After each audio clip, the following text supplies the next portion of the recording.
ለኔ ምርጡ ዜና ይሄ ነው። ቻይና 325 ሚሊዮን ዶላር ጉቦ የተቀበለ ባለስልጣኗን በሞት ቀጣች። በቃ ለስለስ ያለ ሙዚቃ የሆነ ዜና። ለምን መሰላችሁ? ሀገራችንም ይሄ መጀመር አለበት። ይሄ ሰውዬ ጉቦ መቀበሉ ብቻ እኮ አይደለም፣ የሚገላቸው ሰዎች ብዙ ናቸው፣ የማይታዩ የማይጠየቅበት። ጉቦ ተቀብሎ ከቤታቸው ውስጥ ያፈናቀላቸው ሰዎች ሊኖሩ ይችላሉ። እነሱ ጎዳና ላይ ሞተው ሊሆን ይችላል፣ ወይም የሆነ ነገር ተበትነው ሊሆን ይችላል።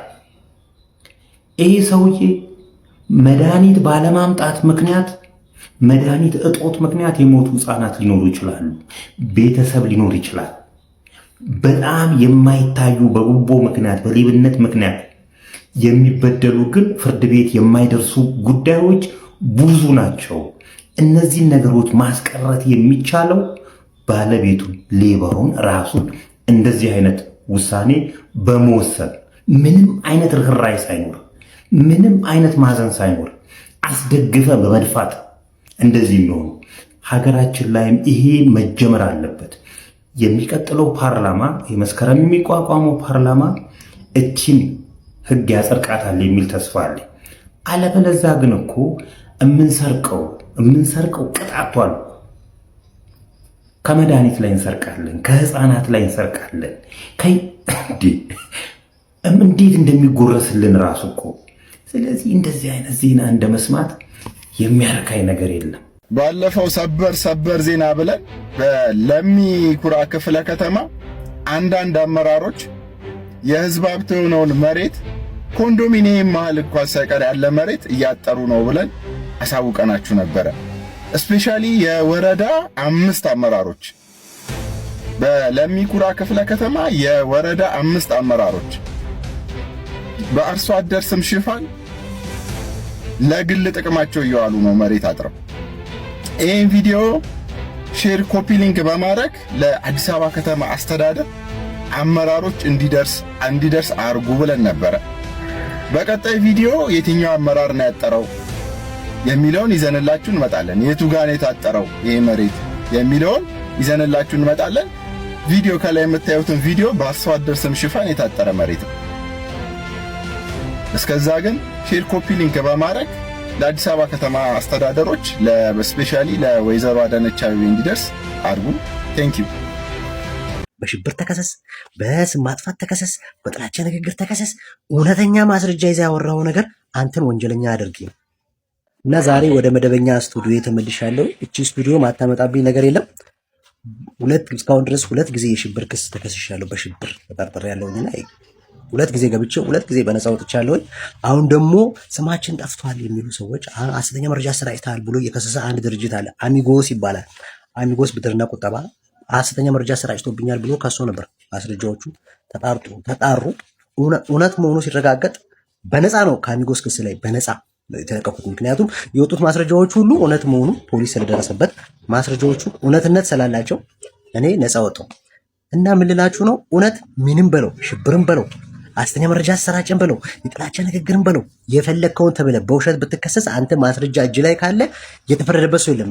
ምንም የሚመጣ ነገር የለም። እና ምን ልላችሁ ነው? እውነት የምትናገሩ ሰዎች በማስረጃ ላይ ተደግፋችሁ የምትናገሩ ሰዎች በትታሰሩ ምንም የሚመጣ ነገር የለም። ፖሊስ ያጣራና እውነተኛ መሆንን ሲያቅ ይለቃል። ምን ያደርጋል? ውሸት አውርተህ የሰው ስም አጥፍተህ የድርጅቶችን ስም አጥፍተህ ከሆነ ነው ችግር የሚፈጠረው። አሚጎስ እንዳለ የወጡት ማስረጃዎች እውነት መሆናቸው ተረጋግጧል።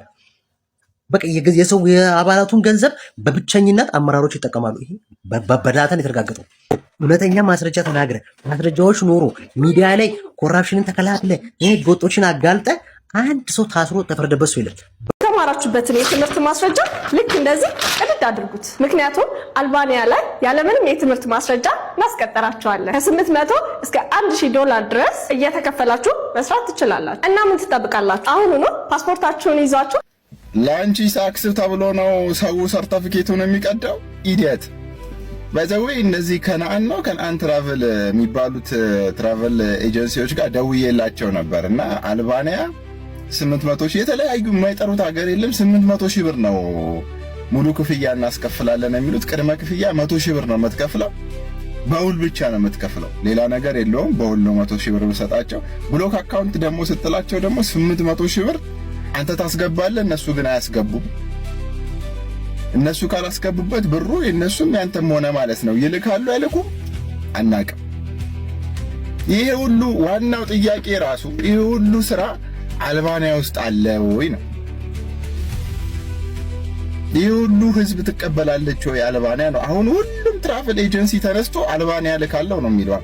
ሉቲኒያና አልባንያ አሁን ደግሞ ያሉት ሉቲኒያና አልባንያ እንልካለን ነው እንዳለ። ሮማንያ ትንሽ አሁን ባለፈው መታ አርግተን አስቀርተናታል። አሁን በምን መጥቷል? በሉቲኒያና በአልባንያ ደግሞ መጥቷል። እንዳትበሉ ጎበዝ። መጀመሪያ ራስሽ ሂጂ በሏት። የዚህን ያህል ስራ ካለ መጀመሪያ ራሷ ነበር የምትሄደው እንጂ እኛን እልካለሁ አትልም ነበረ። አሁን ደግሞ የተጀመረው ቱርክ ነው። ቱርክ የስራ ቪዛ ሁሉም ተነስቶ ትራቨል ኤጀንሲ በግለሰብ ደረጃ ምናምን ቱርክ በስራ እልካለሁ ሁሉም ይልካል። ባይዘው ሁሉም ትራቨል ኤጀንሲ ሁሉም ግለሰብ ላኪ ነው።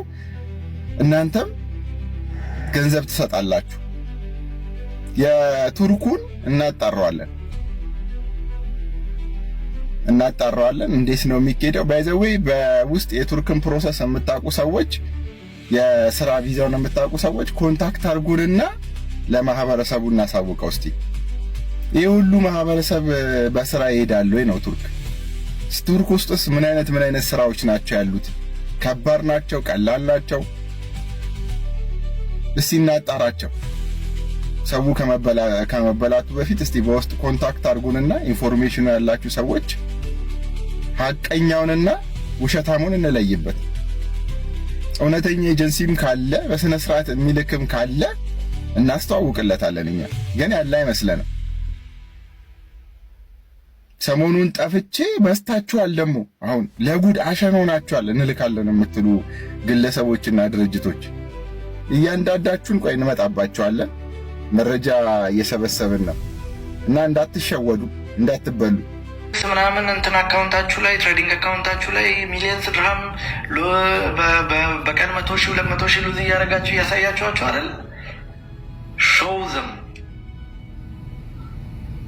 ሪል ሬጂስተርድ ዩኤኢ አካውንት ላይ ያላችሁን ገንዘብ አሳዩት። የህግ ተጠያቂነት አለው።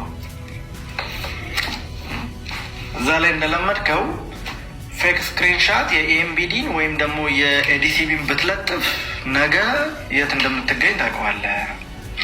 ፌክ ኢጃሪ ወይም ደግሞ ሊዝ አግሪመንት ብታወጣ ነገ ከዱባይ ላንድ ዲፓርትመንት ጋር ኤቪደንስ ነው የት እንደምትገኝ ታውቀዋለህ። ፌክ የመኪና ባለቤትነት ወይም ደግሞ ሙልኪያ ብታወጣ ነገ ካርቴ ጋር የት እንደምትገኝ ታውቀዋለህ።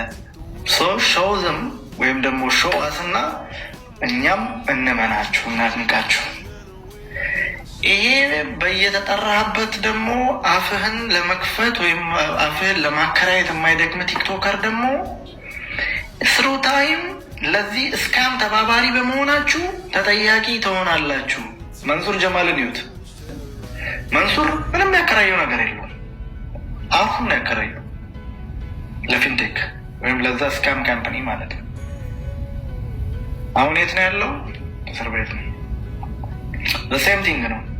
እዚህ ሀገር ላይ የውሸት የሆኑ ሰዎችን እንደዚህ እያዋዋባችሁና እያቋቋላችሁ ዲፔክት የምታደርጉ ሰዎች ወይም ቲክቶከርስ፣ አንተ አሁን እያየህ ያለው የሆነች የ2000 ድርሃም ትኬት ስለተቆረጠልህ ወይ ደግሞ እዚህ ቢበዛ 2000 ድርሃም ሆድን ይሞላዋል። ሳምንት ብትቀመጥ 4000 ድርሃም ናት። ጀስት ናቲንግ። በ4000 ድርሃም ያከራየው አፍ ነገ የ400,000 ድርሃም ጣጣ ይዞብህ ሊመጣ ይችላል። ሀብል ሰዎች ይከራያሉ እዚህ ሀገር። የፈለግከውን አይነት ቤት ትከራያለህ። ለምን ብትከራይ ከወጪ ነው። አሁን ሰዎች እንዴት ታዲያ በሩ ካለው እኮ ነው የሚከራየው አይደለም። ኢትስ ጀስት አን ኢንቨስትመንት። እኔ ለምሳሌ 50,000 ድርሃም አውጥቼ ፕሬኢንቨስት አደርጋለሁ። ከዛ 100,000 ያገኛለሁ። 50,000 ብር ልዩነት አለኝ ማለት ነው። ኢትስ ጀስት አን ኢንቨስትመንት። እና ያለን እኮ እዚህ ሀገር ብዙም ባይሆንም በሪል ስቴት ብሮከሬጅ ላይ ምናምን እንደዚህ አይነት ዋቴ እኮ እናያለን እኮ ምናምን። እና እኛም ፋራ ሆነ እናንተ አራዳ ሆናችሁ ነው ወይ እኮ ነው ጥያቄው። አሁን እንዴ ያውና የ2 ዓመት ልጅ 23 ዓመት ልጅ ፎሬክስ ትሬደር ነኝ ምናምን ብሎ አሁን እኛን ማክላረን ውስጥ ተቀምጦ ምናምን እንዴት ነው ልትሸውደን የምትችለው? እንዴት በቃ እንዴት እንደዚህ ያሰብከን? ሶ ዲዩ ቲንክ አሁን አንተ ዱባይ መጥተህ ምናምን እዚህ ጋር ከአልኩዝ የሆነች መኪና ተከራይተህ እኔን ዋቴ ምናምን እንዴት አይከብድም? በጣም ቨሪ ወድ እኮ እንዴት ነው የቻላችሁበት? ሪችንግ 40 ነገር አሁን እና በቃ ደክሞናል። ዲስአፖይንትመንቱንም አይተነዋል፣ ታሽተነው። የ18 ዓመት ልጅ ግን ተስፈኛ ነው። በቃ ላይፍ የሚመስለው ቢዝነስ ክላስ መብረር፣ ዱባይ ፓልም፣ ቡርጅ አል አረብ እና ዱባይ ሞል ሾፒንግ የምናደርግ በየቀኑ መኪና እየቀያየር ምናምን የምንነዳ በሌሊቱን ሙሉ እስኪ የምንጠጣና 17 ሴት ይዘን የምናድር ምናምን ነው ይመስለው። ገና ፈልፈላ ናቸው። ሰው ለምንድን ነው እነዚህ ልጆች ዲስአፖይንት የምታደርጉት? አራዳ ነኝ ምናምን የከተማ ልጅ ነኝ ምናምን እያልክ አይደል እንዴ? በቃ እኮ እንዲህ እኮ አያደርግም የከተማ ልጅ። እኔ እንደዛ ነው ማይ ፐርስፔክቲቭ ማለት ነው። You are damaging the coming generation.